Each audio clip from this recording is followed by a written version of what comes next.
8 मार्च 2014 रात के 12:41 पर मलेशिया एयरलाइन फ्लाइट MS-370 एक बोइंग 777 कुआलालंपुर से बीजिंग के लिए उड़ान भरती है। इसके साथ 227 यात्री और 12 क्रू सदस्य हैं। टोटल 239 जिंदगियां। लेकिन 40 मिनट बाद वे विमान रडार से गायब हो जाता है। कोई डिस्ट्रेस कॉल नहीं, कोई संकेत नहीं, कोई सुराग नहीं। आज 11 साल बाद भी ये रहस्य एविएशन के इतिहास का सबसे बड़ा अनबूझ पहेली बना हुआ है। क्या हुआ था उस रात? क्या सच्चाई कभी सामने आएगी? आइए इस गहरे रहस्य के हर पहलू को खोलते हैं। एक ऐसी कहानी जो साइंस, कॉन्स्पिरेसी और इंसानी जज्बात का संगम है।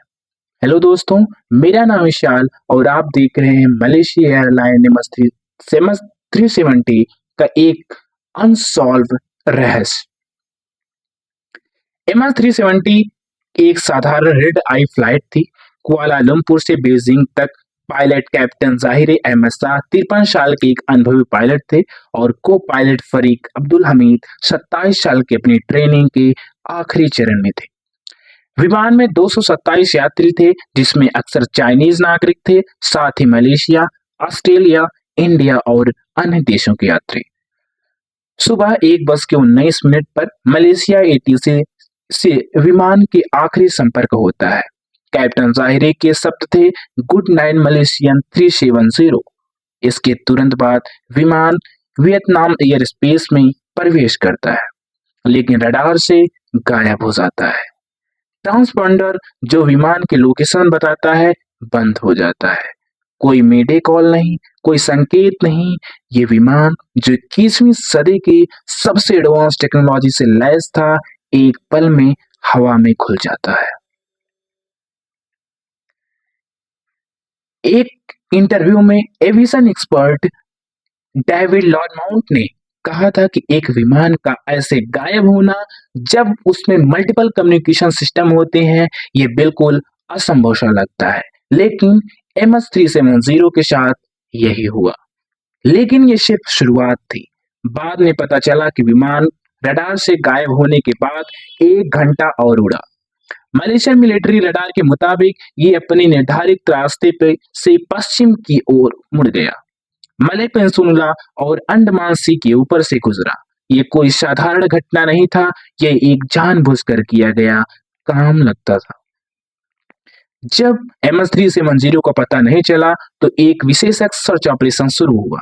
शुरुआत में ध्यान साउथ चाइना सी पर था, जहां विमान आखिरी बार देखा गया था। 34 जहाजों और 28 विमानों ने 7 देशों के साथ मिलकर तलाश शुरू की। लेकिन जल्द ही इन मरसद के सैटेलाइट डेटा ने एक नई दिशा दी। विमान शायद इंडियन ओशियन के दूर दराज हिस्से में गिरा था, ऑस्ट्रेलिया के पथ से 250 किलोमीटर दूर।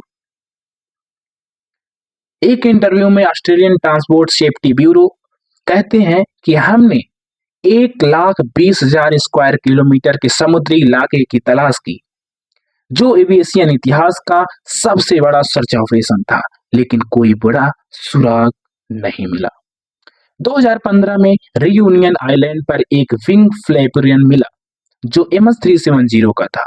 बाद में मदगास्कर और मोजाम्बिक और मॉरिशस के तटों पर 26 और टुकड़े मिले।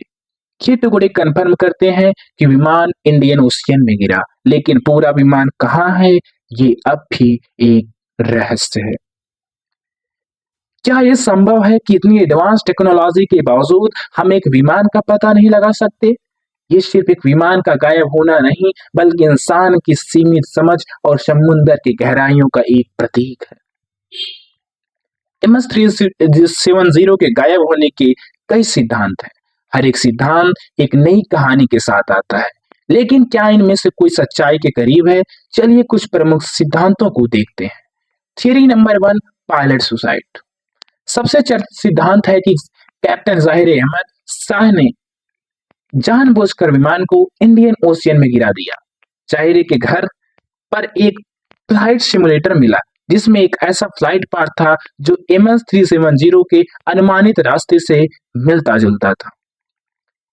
एविएशन जर्नलिस्ट विलियम लॉन्गविचे कहते हैं कि ये असंभव नहीं है कि पायलट ने को-पायलट को लॉक कर दिया, को-पायलट को बाहर भेजा और विमान को डिप्रेशराइज कर दिया, जिससे सभी यात्री बेहोश हो गए। ये एक मास मर्डर सुसाइड था। लेकिन जाहिर है कि परिवार ने इन आरोपों का खंडन किया।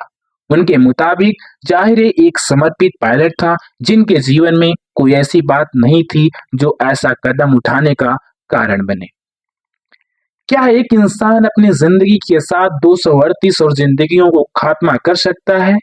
ये सिद्धांत हमें इंसानी मन के अंधेरे कोनों के बारे में सोचने पर मजबूर करता है। Theory number 2, hijacking. एक और सिद्धांत के मुताबिक विमान का अपहरण किया गया। जेफ वाइज एक एविएशन पत्रकार का मानना है कि 3 रशियन यात्रियों ने विमान के इलेक्ट्रॉनिक कंपार्टमेंट में घुसकर उसका कंट्रोल हासिल किया और शायद इसे कजाकिस्तान ले गए। Aviation expert reporting Jeff wise कहते हैं कि यह सिद्धांत बहुत सारे सवालों को जन्म देता है। इलेक्ट्रॉनिक्स कंपार्टमेंट में घुसना आसान नहीं और इतने सारे रडार सिस्टम के होते हुए विमान का कजाकिस्तान तक जाना असंभव है। इसके बावजूद ये सिद्धांत कॉन्स्पिरेसी थ्योरीज की बीच लोकप्रिय है, क्योंकि ये एक बड़ी साजिश का हिस्सा लगता है। थ्री नंबर 3, मैकेनिकल फेलियर और एक्सटर्नल इंटरफेरेंस। कुछ लोग मानते हैं कि विमान में टेक्निकल फेलियर हुआ, जैसे फायर या ऑक्सीजन सिस्टम का खराब होना। एक और सिद्धांत ये भी है कि विमान को किसी सेना द्वारा गलती से गिरा दिया गया और इस सच्चाई को छुपाने के लिए कवर अप किया गया। विंस एंड लाइने मैरीन रिसर्चर कहते हैं कि MS-370 का स्थान एक 6000 मीटर गहरे समुद्री गर्त में है। पेनांग के लॉन्गिट्यूड के साथ ये सारी एविडेंस को रिकॉन्साइल करता है, लेकिन ये सिद्धांत भी पूरी तरह से साबित नहीं हुआ। हर सिद्धांत एक के साथ नए सवाल उठते हैं और जवाब अब भी दूर है। MS-370 का रहस्य सिर्फ एक विमान का गायब होना नहीं है, ये 239 जिंदगियों का खात्मा है और उनके परिवारों का अनंत दुख। बीजिंग में जहां विमान को पहुंचाना था, परिवार इंतजार करते रहे, लेकिन कोई जवाब नहीं मिला। गिल्सलेन वाइटरोलस ने कहा कि हमने अपनी पत्नी और बच्चों को खो दिया। हर दिन एक नई उम्मीद के साथ शुरू होता है और हर रात निराशा के साथ खत्म। हम बस सच्चाई जानना चाहते हैं। चाइना में जहां ज्यादातर यात्री थे, लोगों ने मलेशिया के हैंडलिंग पर विरोध किया। मलेशिया एयरलाइंस के बोगिंग 60% तक गिर गए। परिवारों के लिए यह सिर्फ एक ट्रेजेडी नहीं, बल्कि एक अनंत इंतजार है। जब जवाब नहीं मिलते तो इंसान उम्मीद और निराशा के बीच झूलता है। क्या सच्चाई ढूंढना एक इंसानी जरूरत है या एक बोझ जो हमें बांधे रखता है? MS-370 के बाद एविएशन इंडस्ट्री ने कई सबक सीखे। फ्लाइट ट्रैकिंग सिस्टम जैसे ADS-B को और बेहतर किया गया, लेकिन क्या ये काफी है?